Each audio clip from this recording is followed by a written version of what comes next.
guys.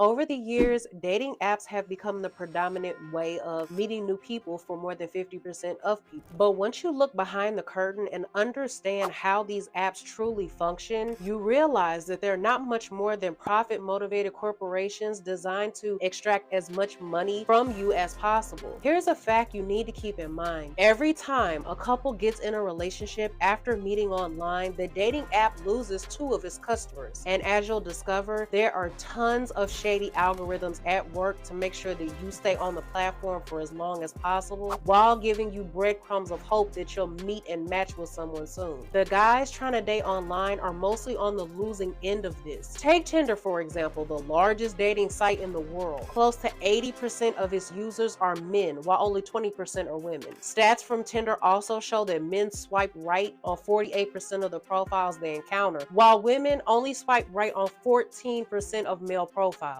If you think of it in cold, hard economic terms, this disconnect creates a huge buyer's disadvantage for men, which is precisely the market gap these companies exploit to capitalize on male desperation and loneliness. As the walls of dating opportunity for these men closed, companies that operate these dating apps saw a market gap that they could profit from. Like almost every other dating app, Tinder assigns your profile a hidden desirability rate. To put it more bluntly, this is how desirable the algorithm thinks you are and views you before deciding your visibility on the platform. In the inner circles of the company, this is called the ELO score, even though Tinder doesn't openly admit it. You start off with a high score, which is why newer profiles are usually the most visible ones. But then the algorithm starts to learn how desirable it thinks you are based on matches, right swipes, impressions, and whether other users expanded your profile to view all your pictures. A low score means lower visibility, leading to even fewer matches and a slow fall to the bottom. Online dating can be more divided than dating in person, which is why many men feel frustrated and fed up with these apps. Once the apps notice this difference,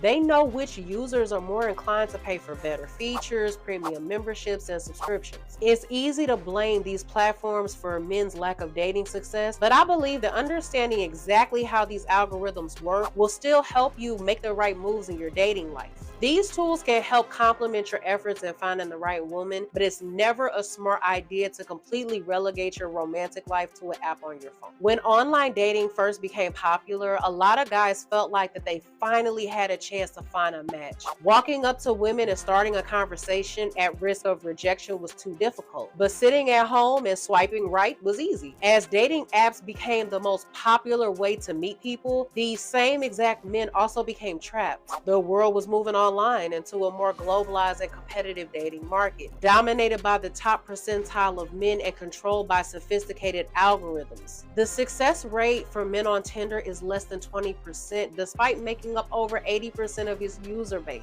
The competitive nature of these platforms means a large percentage of men will fall behind inevitably. Meanwhile, asking women out in real life or cold approaching is also dying out because of these apps. So it's a never-ending brutal cycle. So if you're a man wondering why you've had such little luck in online dating, it may be time to stop fighting an uphill battle. Improve yourself in all aspects. Put yourself out there and try to meet people in real life instead of handing over the fate of your dating life to skewed digital algorithms that put you at a disadvantage from the start. So until the next video, I'll see you guys later.